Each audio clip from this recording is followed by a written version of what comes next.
Welcome to Houston House at South by Southwest, presented by the Greater Houston Partnership. The future is female, triumphs of women entrepreneurs. The modern business landscape is more diverse than ever before, but while the number of female entrepreneurs has more than doubled in the last 2 decades, only about 3% of venture capital is invested in women annually. From securing funding to balancing work-life demands, today's entrepreneurs still face many of the barriers that kept them out of the game for decades, and it breaks down to a $1 trillion missed opportunity. The time is now to support and amplify the voices of women entrepreneurs. Join female founders from the energy, biotech, and consumer sectors as they share the innovative solutions and best practices that have empowered them to succeed in today's competitive landscape. Hi there. Thank you all for showing up today. We are so excited to visit with you today about some of the triumphs as well as some of the challenges that women face in the startup community. So we've got a great panel here today. So let me start by asking you ladies to introduce yourself. Can we start with you, Janice, at the end of the table? Yeah, hi everyone. I'm so excited to talk about what the future of female looks like. My name is Janice Tran, and I'm the CEO of a climate company called Cannon Energy. And we take industrial waste heat. This waste heat is a byproduct of processes like cement, steelmaking, refining, and then we turn that into clean baseload power. And we have a business model innovation that goes along with it. Hi everyone, I'm Lydia Davies, the founder and CEO of Teammates. I'm so excited to be here because the future is female. I mean, that's a great title. I have a sports meetup app, so I put people together for playing sports, getting people active, creating an active lifestyle community. I'm a huge advocate for promoting women in sports and getting females together to be connected and get active. So thanks for having me. Hey everyone, I'm Tassi Pereira. I'm CEO of Systemic Bio. It's a pleasure to be here. Thanks Houston House, thanks South by Southwest for putting such an important topic at the forefront here. Thanks Carrie for moderating and panelists, and thank you all for being here. Systemic Bio we work on an organ-on-a-chip platform, which is a tiny little device where we can place human cells, both healthy and diseased, to test drugs. Today, there's a big problem with the drug development process where it takes, on average, 12 years to take a drug from discovery to usage in humans, and it takes, on average, $2.6 billion to do so, and still, we have about a 90% failure rate in human clinical trials. Big reason for that is that we test drugs on animals in the drug development process, which has a very poor predictive power in determining whether drugs will work in humans or not. So our objective is to accelerate drug discovery and development with this new platform, and happy to talk about my journey as a woman in starting this company and also the journey prior to that. Awesome. So fascinating. And I'm Carrie Colbert, the founding and general partner of Curate Capital. We're a venture capital fund that invests in businesses by women for women. Primarily, we invest in consumer brands, and also something that's super cool about us is that over 80% of our investors are women. So truly, it's an incredible ecosystem of women supporting other women. So now we'd like to get to know y'all a little bit more. By show of hands, who in here is from Houston? Okay, so we've got a lot of non-Houston people. That's great. Who in here is an entrepreneur? Great. Awesome. Who in here is an investor? Awesome. And other sort of business leaders? Great. We've got a great mix. Well, these women have a lot of great things to share with you today. So first of all, I think women face some unique challenges in their entrepreneurial journey. So can each of you speak to me a little bit about the challenges you faced and how you've overcome those? Yeah, I guess I'll start. So there's when I approach female leadership versus traditional male leadership, I think that it doesn't have to be equal. I think there's a lot of things that women are good at, but that those skills need to shine in their way. So one of the challenges that I face, especially in the energy industry, we work with a lot of incumbents from manufacturing and from traditional energy, and trying to find my leadership style in a sea of essentially old white men. and what that looks like. And so, my sense of leadership is leading with compassion, leading with rigor, diligence, not the cowboy style that others that I see in my in my field lead with, and what that means for the bottom line and for discipline and for building a good business. So I've had to really think and reflect on how that is core to our company and whether that is a strategic advantage or not. And I've walked away understanding that how this can make us a more competitive business and thrive. So, being in sports tech as a woman, well, I originally thought that my issue in this industry would be that I was a female doing sports things. But actually, the community and the partners that I've had and everyone have been wonderful. And it's more that I'm a woman doing sports tech to investors. And the problem is, whenever I go and speak to male investors, I get the same response that I used to get when I was in the music industry, which is, it's you doing this? And I couldn't understand why I was having that same problem that I had in my 20s in a completely different industry, when I'm now almost 40, in this industry. So I tried to figure out what was the disconnect here, and why was I being judged for running this type of business when my peers and people that I was working with within the community were not judging me. So that's been really difficult to navigate and try and figure out. A lot of it was to do with the fact that I was a mom, or that I was trying to compete in the sports world, and they just didn't believe that that was possible. So it's been really interesting, and I've learned a lot. And I think that getting other women to support makes a huge difference. Doing something like Carrie has, funding female founders and getting more people out there understanding that women are in these types of businesses is really important. Yeah, certainly agree. And we could go the entire hour talking about all of the challenges that we face every day. Being an entrepreneur is hard. More than 2/3 of all companies fail, right? So it's extremely challenging, and on top of it all, we do face additional challenges as women as we navigate this path. And to me, there are external challenges, but there are also the external challenges end up affecting us internally, and there are so many internal challenges too. Externally, as I grew up being a girl, and many of you I'm sure relate, being the best math student wasn't normal because boys are supposed to like math. And then you go to college and you're one of the only women in your engineering class. And then you start working at a company and you're the only woman in a meeting room so many times. This is the first time actually that I'm in an all-female panel that I haven't organized myself. It's usually me and other men. And then you become a CEO and you look at the Fortune 500 companies, and it's less than 10% of women are actually, I think we just hit 10%, a little over 10% this year. And it's everything the world tells you just makes you question yourself. Am I supposed to be here? Do I deserve to be here? Why am I here? And that can be paralyzing. And that's where the internal challenges really come in. I'll give a brief example but a very specific example of the first time that I asked for a raise in my first job. I was so nervous, and my partner, who's here up front, she helped me a lot. She gave me so many pep talks so I could do it, because I felt guilty. I felt like I was ungrateful because it was such a great opportunity that I had in my first job. Why would I ask for more?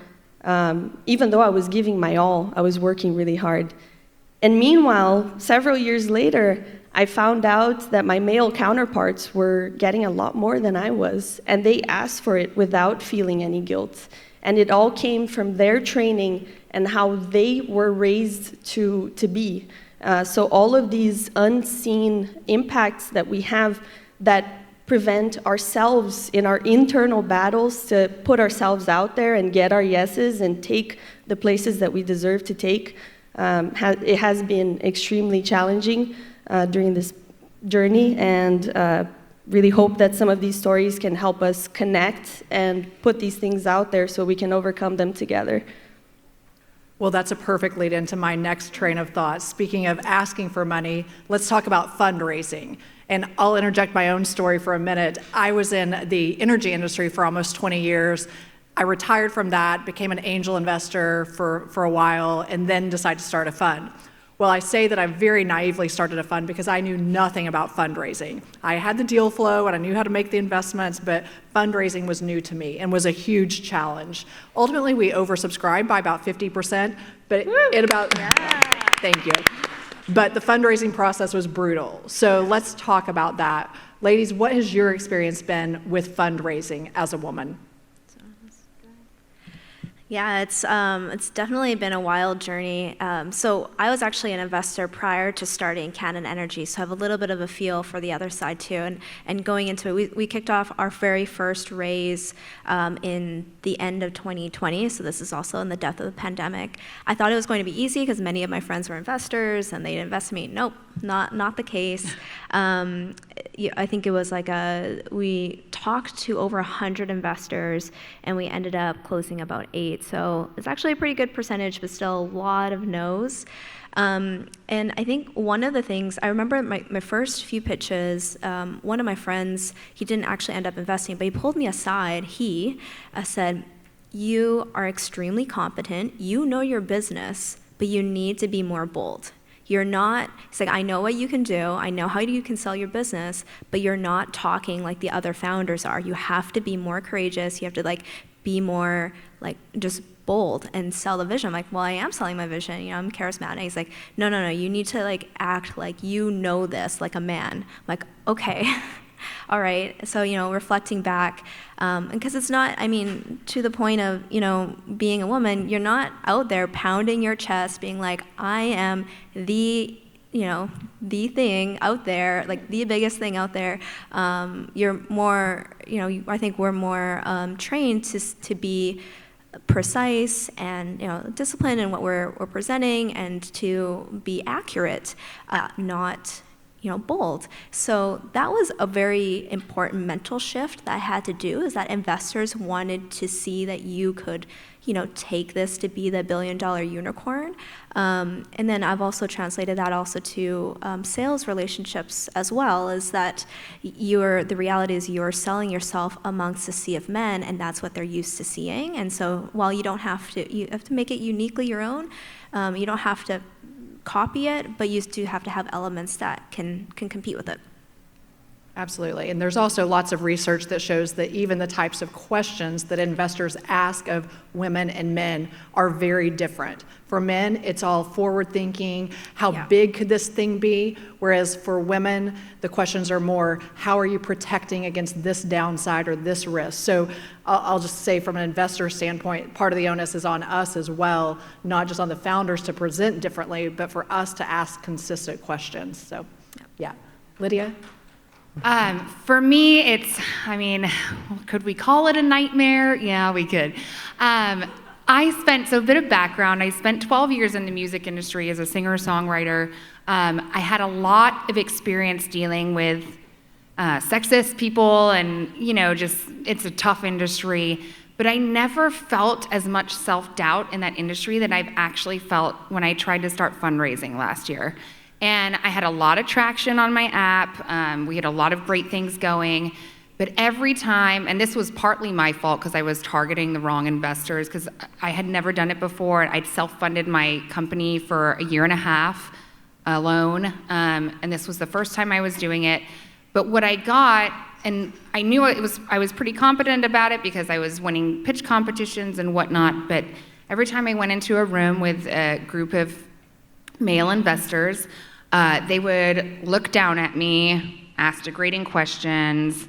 One even said, "Oh, you're a mom, you can't do this."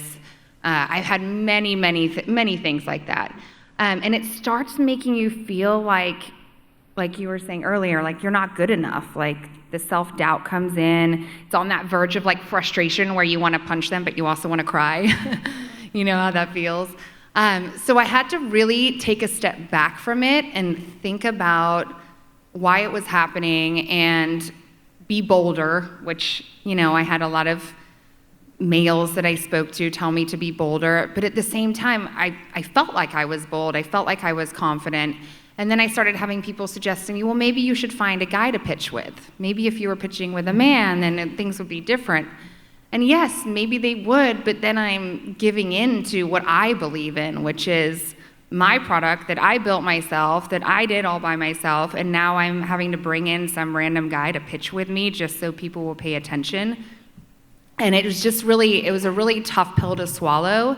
I've kind of changed things around now. I've just started to fundraise again last week, and I'm trying to just be that bitch, that little bit colder, and I didn't mean to say that. That was actually just a twist of my words.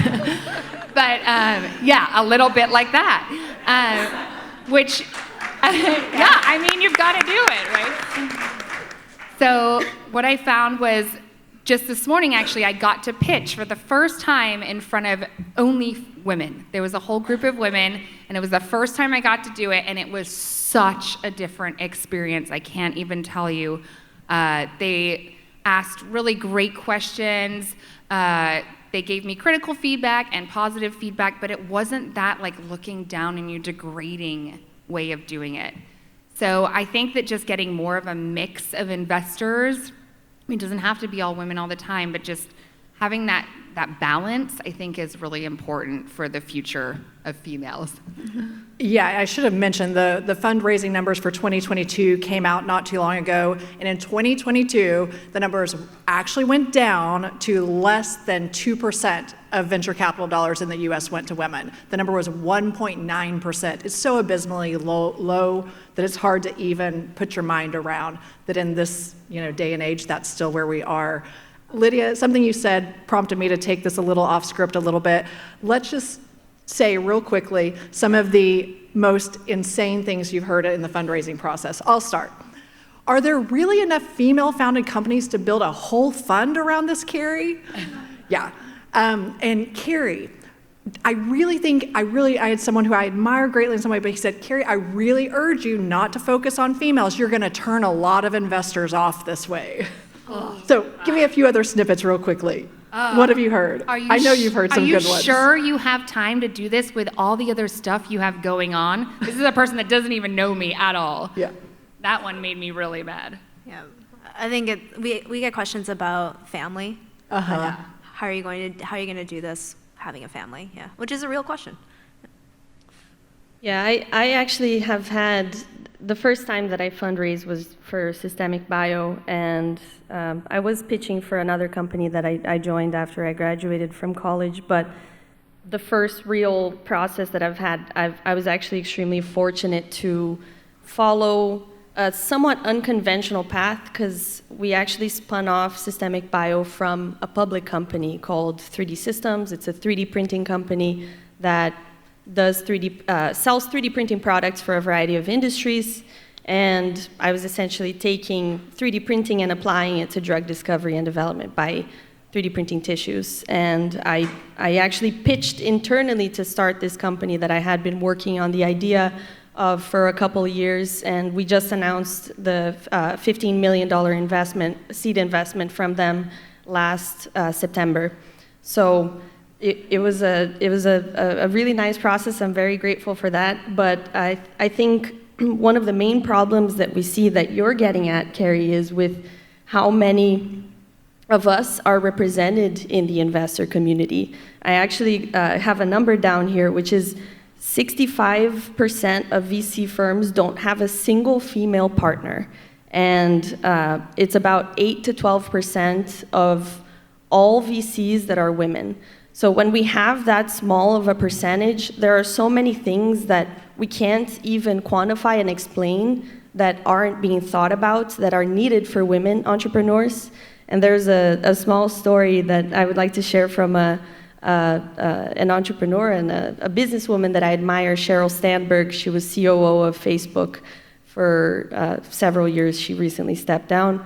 But she mentioned that she was closing this big deal with a big private equity firm. She had this 3-hour meeting in the office, and they needed a bio break in the middle of the meeting. She was the only woman in the room, And she saw that the partner from the private equity firm was a little startled when they got up to go to the restroom, and she was like, wait, do you not know where the women's restroom is? Is that the problem? And does that mean that I'm the first woman in this meeting room, the first woman to be pitching to you in this meeting room? And he responded saying, well, maybe you're the first one who needed to go to the bathroom in the meeting. And if women are not present in these investment decisions, you can think about a silly case of people not thinking about putting a women's bathroom in an office, but what are all of the other things that we're not thinking about that are unseen and that we sometimes don't even experience because we don't have enough of us out there. So I really do think a big part of the transformation is what you're doing, Carrie. It's getting more women as investors so that it's a different perspective, it's a different experience, and it's not about overtaking everything, it's balancing, right? 10% is just not acceptable for the day, for nowadays, for where we are today. Absolutely. Well, yeah, thank you for that. And you're going to get me on my soapbox. I mean, the fact of the matter is we don't move the needle in funding by just saying, well, women do a better job. More women need to start companies. More women need to run better companies. That's not it. We need to change the face of the check writers as well. We need more women as investors. We need, so that when women pitch, they've got someone they can relate to. I can't tell you how many times founders become almost emotional after meeting with me, not because I've made an investment, but just because they said, you're finally someone who gets me, finally someone who understands my struggles, finally someone who understands my product, my company.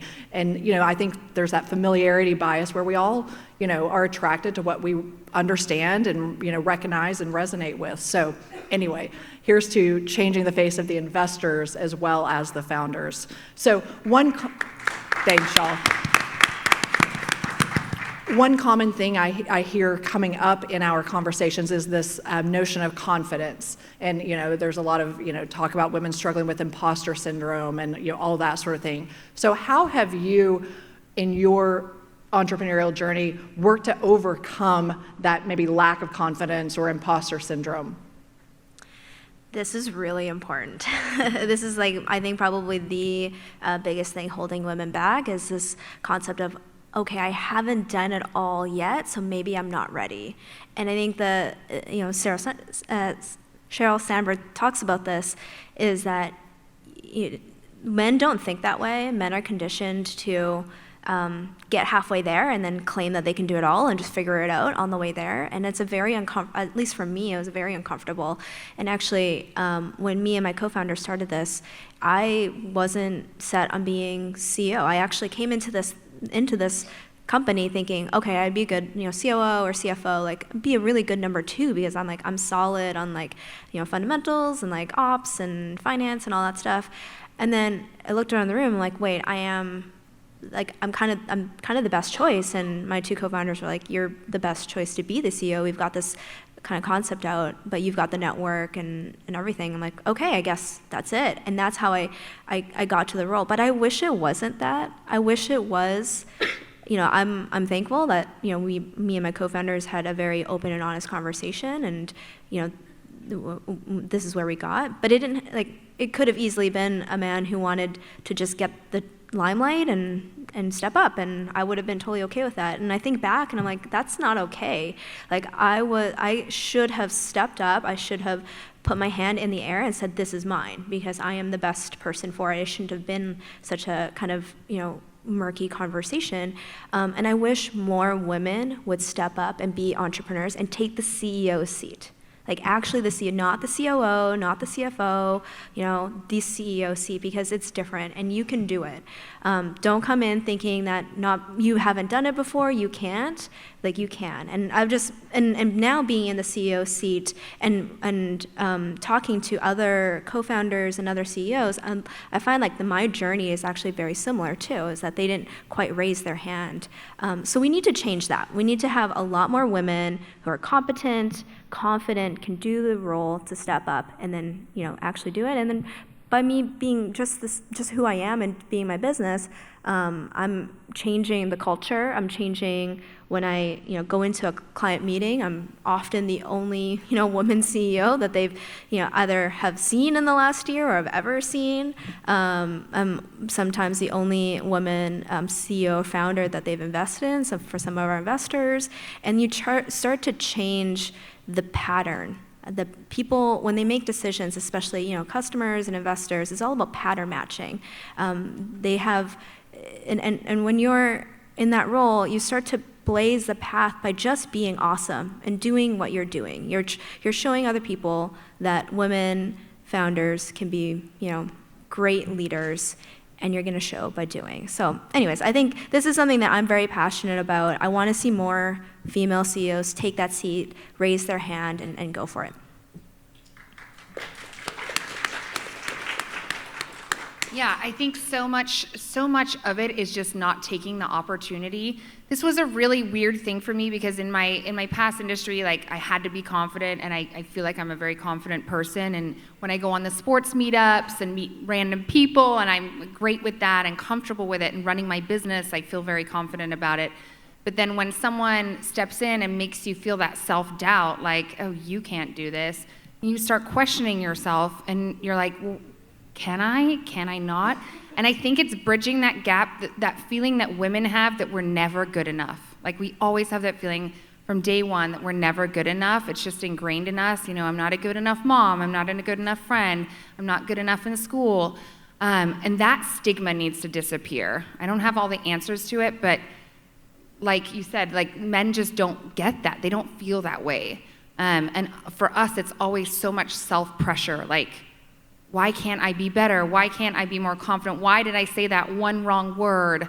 And judging ourselves. And I think what really helps me with that is working with other women. And I do a Gals in Golf series meetup. It's like group golf lessons for women. And tons of women show up, and we all support each other and help each other learn the sport. And it really showed me that just that community is so important. Like just having you guys here today to listen to this and support us being here and support, females makes such a big difference and makes everybody feel more comfortable. So I think working on the inner parts of us that learned to create that self-doubt within ourselves and let someone knock us down like that needs to disappear. I don't know how, but it does. We will get there, y'all. We will. And I think sharing these stories are important to give more women confidence that we are capable. And I'll give 2 examples of how I've faced imposter syndrome, and I face it all the time, every day. But there were 2 that if I hadn't overcome it, I wouldn't be here today. I would be in a completely different place, certainly. So I'm originally from Brazil. I'm an immigrant, and I moved to the US because I got accepted to Harvard. And I was the first in my state back in Brazil to be accepted. I didn't know anyone who had applied or who had gotten into that university. My family is simple. They had no way to pay for the college. I don't have a big last name. Pereira is one of the most common last names in Brazil, actually. And so I had no reason to believe that I would have been selected to go to this university. And in fact, I had some people who told me there's no way you're going to get in. There are so many people. I had a scholarship at a private school, and people would say, oh, these people can pay for it. It's much more likely for them to get in. There's no reason why you would get in. So I almost didn't apply. The deadline for regular decision was December 31st, 2012. That was the day that I applied, because my parents, even though they didn't know much about the process and they don't speak English, my dad actually asked me. He used to see Harvard in movies, and he was very excited about the university. So he asked, "Have you applied?" And I said, "No, I'm not going to get in. There's no way." And he said, "No, you're not going to. Why are you going to, keep questioning forever if you can get in or not? You should do it." So then I went into the online application. I finished some essays that I hadn't written, and the day that I was supposed to hear the response was April 1st, and I actually got an early acceptance in February because they were happy with my application. I got full tuition covered, and I moved to the US, and I'm here now. That was the first moment where imposter syndrome could have completely changed my entire path. The second moment was when I was in college. I was about to graduate, and I had one of my best friends who's an entrepreneur.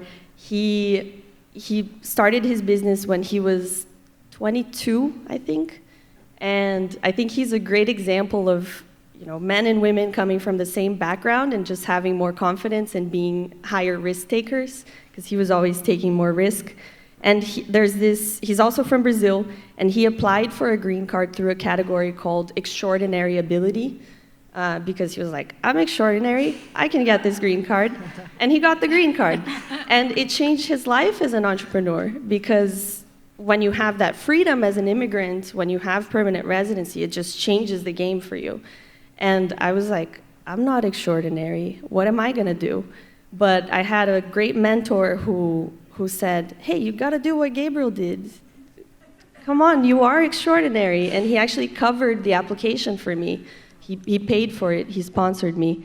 And I just recently got the Extraordinary Ability Green Card. And I would never have thought that I am extraordinary and that I deserve that in the eyes of the United States of America, And so it's all about imposter syndrome, and we can't let ourselves not have the chance of having those opportunities because we doubt ourselves. So hopefully by sharing these stories, we can just have more of us put ourselves out there, and we will get lots of no's, but it's worth it for the yeses. What an inspiring story. Thank you for sharing. I'll add a couple nuggets to that. I think sometimes it's good to be underestimated. Like, let them underestimate you and then just deliver the results, right? That speaks for itself in many cases. So as we're talking about this, I also have heard references to balance come up, right? Like the working mom deal, the work-life balance. Let's talk some about that, and how do you think that how do you, one, manage to do it all, and how do you think that impacts how you are perceived as a businesswoman? Yeah, so, sorry, before I get into that, can I just address one thing that I think, based on our last question, I want to just chat about? It's this concept of risk-taking, and one thing that I've taken away is that my concept of risk-taking, and probably conditioned as a woman, is much less extreme than a man's version of risk-taking. So my very risky version of reality is honestly, my 8 is like a level 2 or 3 for a man. So I'm like, oh, okay, I need to be, if my competitors are constantly taking more, their scale is just skewed to the right here, I need to be constantly operating in this area that is more risk-taking. And I've started, acting in that way, and as a growth venture-backed startup, that's what people want to see, and that's actually delivering results. So it's like my version of it. It's not taking a lot of what I think is irresponsible risk, but understanding the levels are different.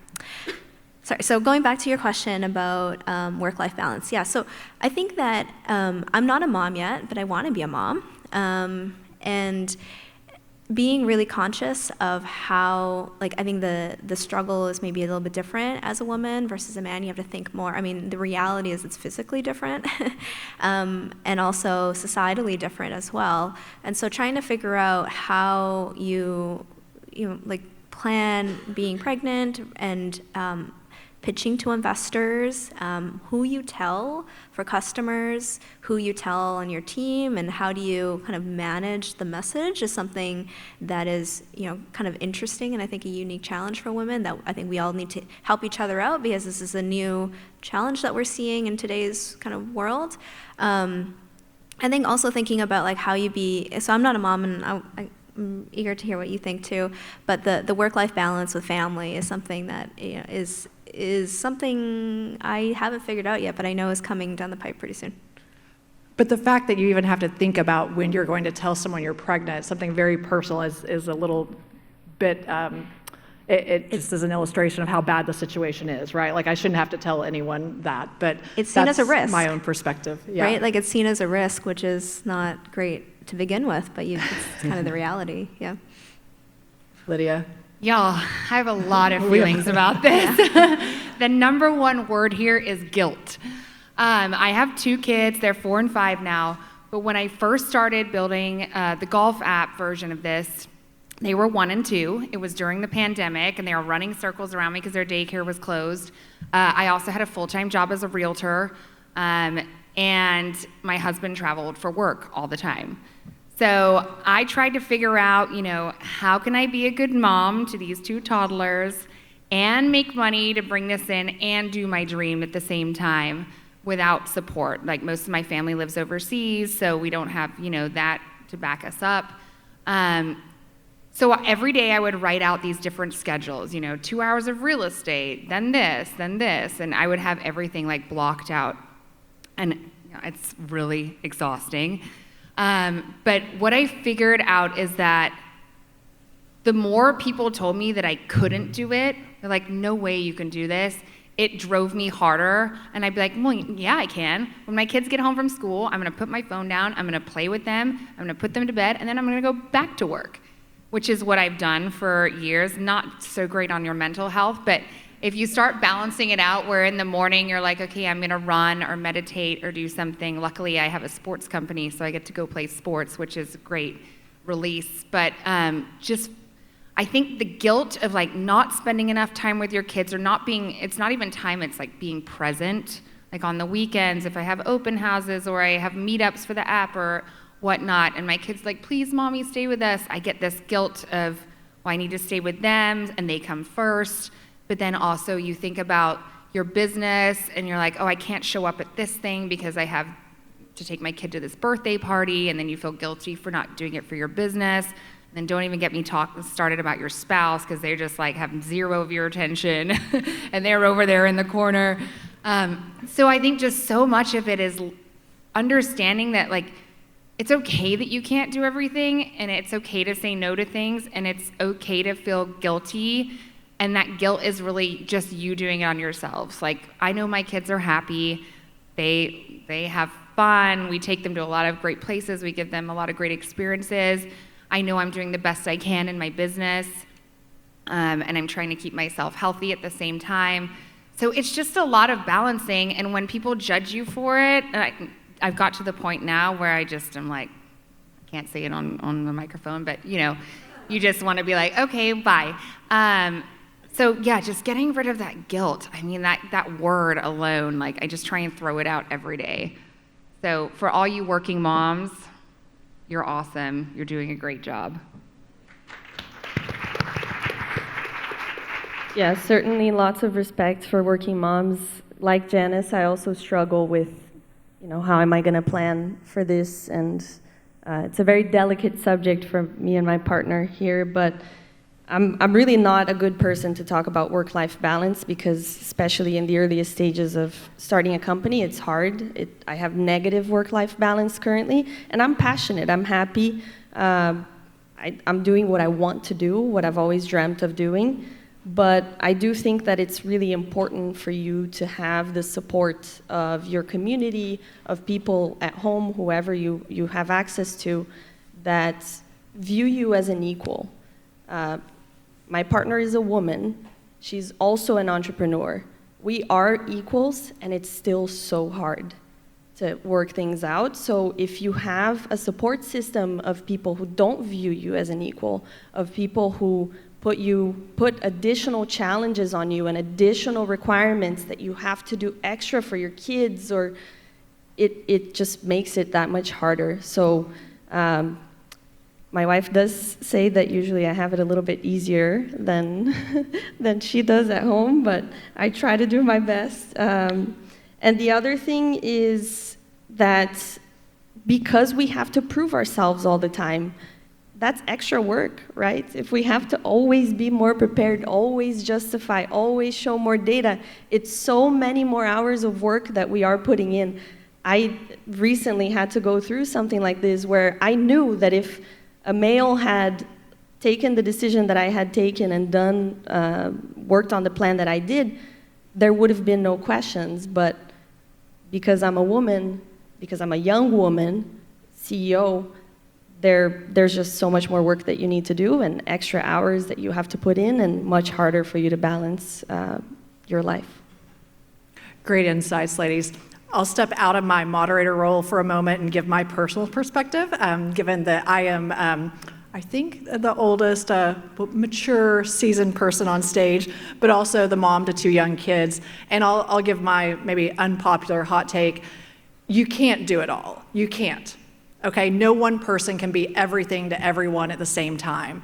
And so for me, what I've learned over time is it's about looking at life as through the lens of seasons. And there are different seasons of life. Each season is going to have its own priorities. And what I try to do is filter everything through those priorities during this season. And sometimes you're going to be a better, more involved mom than others. Sometimes you're going to be solely focused on your business. That's just the way it's going to work practically. And you have to have support around you because you can't do it all at the same time. So that's my own personal take on this, is that we are amazing people, but no one can be everything to everyone. So give yourself some grace, cut yourself some slack, and understand that we're all just doing the best we can. That's my take. All right. We definitely want to leave some time for Q&As, but I want to ask y'all one more question. So looking at kind of the next generation coming behind us, or the next kind of group of women in business, what one thing would you tell her to empower her to do her thing? Janice, do you want to start? Yeah, I think my word would be fearless. So I think that a lot of touching on some things of what we talked about is there's kind of a timidness or self-doubt that kind of comes in play, and just be fearless, be more bold. I think that's something that we can pick up from our other gender counterpart. But also be you, be genuine, and it doesn't work if you're not who you want to be and who you are. So you have to find your unique form of leadership, and whatever that looks like. But be fearless. Don't be held back by your own insecurities or thoughts. Like, you're good enough, and that's enough to start and step up. Wise words, Janice. I've heard it said, you can feel the fear, but do it anyway. Exactly. Right? Just do it anyways. What about you, Lydia? For me, it's be resilient. So I always see being an entrepreneur or in any kind of job or life path you're taking, you're going down this road, and if you keep your eyes forward and focus on what you want to achieve, there may be things coming down at you from each side trying to knock you down, but as long as your focus is to what you want, you can get through it and pass through all those obstacles. So just believing in yourself is so important, knowing that you can get there. Yeah, completely agree. And it's really, yes, you are capable, and yes, the time is now. No, you don't need more experience or more preparation or another degree. You can do it now, just like you are. And if it doesn't work out, you're going to learn and be even more prepared for the next thing. And also support other women, right? Help extend a hand, help raise someone else up. Yes. If I can be of help to anyone, people can find me on LinkedIn. I always find 15 minutes here and there to talk to other women who I can be helpful for, because a lot of times men grow up in settings where a lot of the very helpful but brief but crucial tips that you can hear in a locker room or in a club or whatever it is, the settings where it's normal to talk about entrepreneurship and the challenges that you face, oftentimes we're not in those natural settings, so we need to make a point to put ourselves in those settings, and it's really by connecting with each other that I think we can do it. So let's connect and help each other. I second that. Please reach out, anyone. Well, that's a great point. And so let me ask one more question. Let's give our audience some tactical takeaways, some things they can actually take home with them and use on their journey. So tell me, what is one good resource that you found helpful? It could be a book, a podcast, some sort of software tool, anything. Let's give our audience here some things that they can take home that will be helpful to them. it's actually mentors. So this concept of standing on the shoulder of giants is really important and what has helped propel me as a leader and as our company forward. So find a good network of mentors that understand your business. If they're female, that's even better. They can help you navigate some sticky situations that as a female leader you'll come across. But having people who've seen what you are going through already and have dealt with it is incredibly impactful. Yeah, for me, it's groups. Like I like sitting in a group, like a support group. So in Houston, there's a lot of our friend Payal here has a female founders and funders group. There's other founder groups you can go to and you can just bounce off of each other and kind of, let all your crap out that you need to talk about. And it's like a therapy session and you're supporting each other and, it's a community. So I think finding those female groups or just founder groups are really important. I completely agree. I think mentors are the absolute most important thing, and you can find them in groups. The one tool that has been crucial for me for many different reasons, for many different purposes, has been LinkedIn. Big ad for them here, but I went through an exit for the company that I led an exit for the company that I worked at after graduating from college. And the connection started through a cold message on LinkedIn. People that I've recruited to the team, building teams is so important.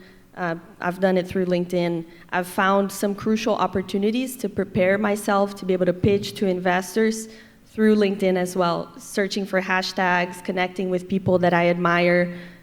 So that's been a really powerful tool for me. And one book that is written by a male, but was really helpful through hard times and will be really helpful through hard times coming ahead is The Hard Thing About Hard Things from Ben Horowitz.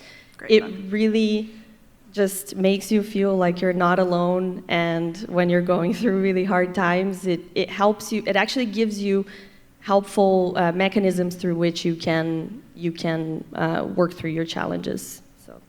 Great input, ladies. I think the entrepreneurial journey can be very lonely and isolating, and so we have to seek out those connections. And one thing that I've found is that it can feel kind of daunting to find one mentor, but if you think about it as a board of directors, a personal board of directors, and fill in your gaps in knowledge and expertise where you might need help, it doesn't have to all fall on one person because that can be overwhelming, but maybe you surround yourself with a group of people who strengthen you collectively. So thank you, ladies. Let's give these ladies a round of applause for all the wisdom they shared today. And we definitely have some time for questions, and there's a microphone set up, at least one here that I see. If anyone has any questions, we'd be thrilled to field those. Hi. Throughout my career, there have been times where I told myself, be bolder, step out there, go and get what you want. And oftentimes, all the response I got from male and female leaders was, oh, you're over pushy, or you want too much too fast. So what I normally did is go elsewhere and get what I want. And that worked pretty good so far, but it gets to me whenever someone says that, and I haven't yet found the real good strategy on how to convince myself that they are wrong. And do you have any tips? I get the over assertiveness thing a lot. People are like, oh, you're too much, you're too assertive. And I just say, well, it's actually confidence and believing in what I'm doing. And I think when you give them that answer, they're like, oh, okay, I guess, but then they go back and think about it and they're like, okay, maybe she was just believing in herself. But honestly, it's really challenging because people say that to women all the time. It's a darned if you do, darned if you don't sort of deal. You're either, oh, you're too quiet and too meek, or you're too assertive, right? Yeah. I say just keep being you. Yeah. And if it's not working out where you are, then go find another company, go find another table, build your own, seat at the table, build your own table if you have to. But there are people out there who will get it, who will resonate with that. You'll make a good entrepreneur. Yeah. Thank you. Hi, ladies. resonate with a lot of what you're saying, and in Australia we've got something called the tall poppy syndrome, just to make it even more complex. So you've got the imposter syndrome going with the tall poppy syndrome, meaning if you're pushy and bold and have chutzpah, which works here in Australia, you're too pushy, you're too, So I'm actually pitching tomorrow. We were brought over here by our government, like a SAS cohort from Sydney, Australia, and we're having Southwest in Sydney in October, by the way. So, and I'm pitching. So I had the pitch session this morning. I've only got 3 minutes, and he was like, "Don't say this, don't say that, but just be yourself, and just be endearing." I'm like, "Ooh." So it's like, be endearing, be bold, and, So I'm more discombobulated and confused than before I had the coaching session. So is that a really common, I guess, experience to get conflicting advice and? Ladies. Like, is America's not Everyone's suddenly nodding going along. to be... Oh, yeah. Like, it's not like you come here, which is part of the plan, and suddenly all that's, like, gone. It's... Yeah, you have to just not listen to the noise. Just stick to you. Don't let them, Similarly, like, how? It's so hard. Yeah. So I think for me, it's actually, I go back to data. So I would beta test like my different pitches and see which lands. So advice is great as a starting point, but it's ultimately your pitch. It has to be reflective of who you are genuinely so that it's convincing. Yeah. And I do believe in what we have and that it can really scale here versus Australia. That was our pilot market, right? So there's challenges, but I think there's a huge opportunity here.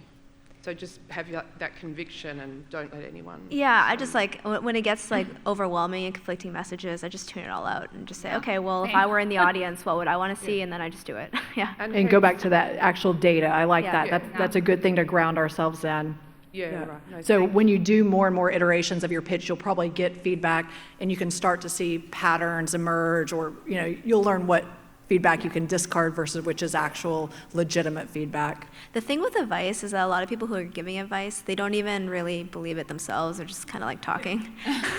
So it's like, is this actually like good advice, or are you just trying to sound smart? So also cipher through that.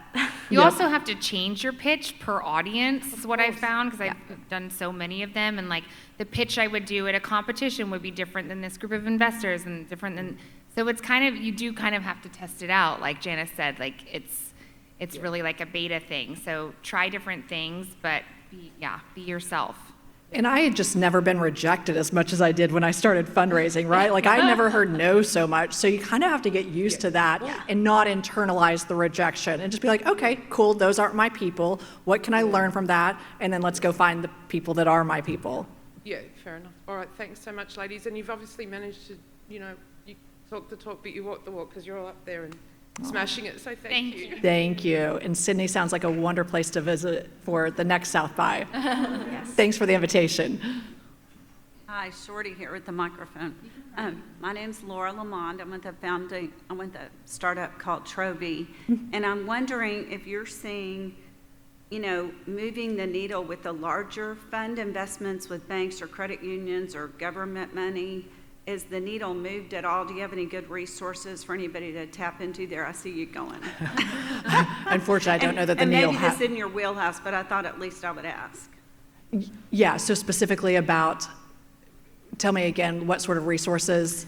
Well, like going to your bank and saying, I'm an account holder, I've run a business here for 8 years, is there anyone I can talk to at your bank that would support a women, startup? Or, are those all like mysterious and hidden, or can your bank do that? You're talking to someone who's not had a lot of good traction there personally or professionally. So I think there still are a lot of roadblocks, and plus being in the venture space, most of our investments are private. So getting a banker to lend against private investments or private company value is very challenging because it's largely illiquid. So I'm kind of there with you. So not a lot of resources that I've found on that front. I think there is something to be said, and we could get into the whole banking conversation with everything that's going on, but while a lot of people are moving to kind of the big four banks in light of recent developments, I think there's still something to be said for having a community bank where you've actually got an actual person who knows you and your business, and they still have parameters they have to work within, but developing those relationships has been the best avenue that I've found for navigating that world so far. Okay, thank you. Yeah. Okay, one more question? Oh, we've got time for two. Okay. Yeah. I'll be the one male question. Yeah, awesome, we love I work it. for a school called SOLA, which takes young women, about sixth grade, and educates them to be leaders. We started in Afghanistan, and we're in Africa now for crazy reasons. But what message do I need to be instilling in 6th, 7th, 8th grade young women so that they have the confidence to do what you did? It's a great question. I'll go ahead and take a stab because I know Lydia and I both have young daughters, and so I think about this a lot. And I think it's what I'm trying to instill in her is just the ability to trust herself, to be confident and trust herself. And that starts with something as simple as, the other day she was debating over which headband she should wear. And she, Mommy, I don't know which one I should wear. Which one should I do? I said, just trust yourself. Which one do you think? There's no wrong answer. Trust yourself. It's going to be great. And she put together an outfit that was a little outlandish, but she loved it. She looked in the mirror and she said, I look really good. I said, you absolutely do, Elle. And so how do we keep that, purity and that confidence and just learning to trust ourselves? I mean, it's something that somehow gets away from us over time. And so how do we keep that ability to trust ourselves? That would be my short answer. Lydia, do you? I was a teacher for quite a long time, actually. And I taught that age group. And I found that getting them to build something from start to finish and see the accomplishment that they had at the end of it really helped with their confidence. So just like, let's create a small business. Here's what you get. Here's a basket of things you get. Let's create this and see what you can get to. And then sharing it with their peers and seeing having awards for it and just showing that they can get from start to finish and accomplish something. I love that. Really helpful. Being competent and being able to achieve something drives that confidence. Yeah. And I know when I was that age, although I don't have children of that age, when I was that age, I didn't see any female role models that I wanted to be. So I think showing that women can be scientists, women can be successful CEOs and leaders and politicians is just, when you're a young girl, when you don't see that role model, you think I shouldn't be that. That's not okay to be that, and that's not normal to want to be that. And so if you can show that role modeling, it might help.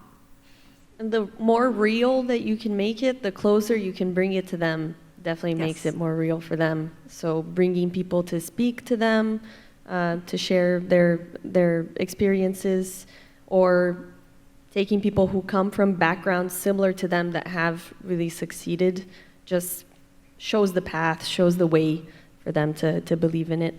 Wise words. Okay, one final question here. So first off, thank you, ladies. Really enjoyed the conversation today. So throughout this conversation, we've talked about the challenges of being a female entrepreneur. Maybe repositioning it, what's the jujitsu move you can use to show how being a female actually gives you an advantage? Yeah, I've spent a lot of time thinking about this. So women are naturally more prudent, and because we don't take as many risks, that's actually a good thing when you think about building a successful, well-rounded business. The fact that we're emotionally in tune to people and care about people and building relationships. Ultimately, building a company is about building relationships. Getting customers, it's about relationships. Investors, that's a relationship. And so being able to hone into your superpower as a woman of relationships, EQ, compassion, diligence. This is all stuff that when you look at the statistics of women founders and how successful they are to their male counterparts, they are by and large more successful because of these characteristics that we've been ingrained in. So I think lean into that. Just know that there's some things that will come against you as you're trying to build a company, and just make sure that you're mentally checking that. You don't have to change it. Just mentally check it and make sure that it's there. And if you want to, act in that, that's the bold, the risk-taking, things like that. Yeah, and using the natural female characteristics of empathy and loyalty will help you connect better with your customers if you have customers. I think you can get a closer relationship with them and they appreciate that more. And just being more, obviously in general, we're way more organized than men and we can juggle way more things. So using that to your advantage, that you can go off on these different tangents in your business that perhaps a male counterpart wouldn't think of.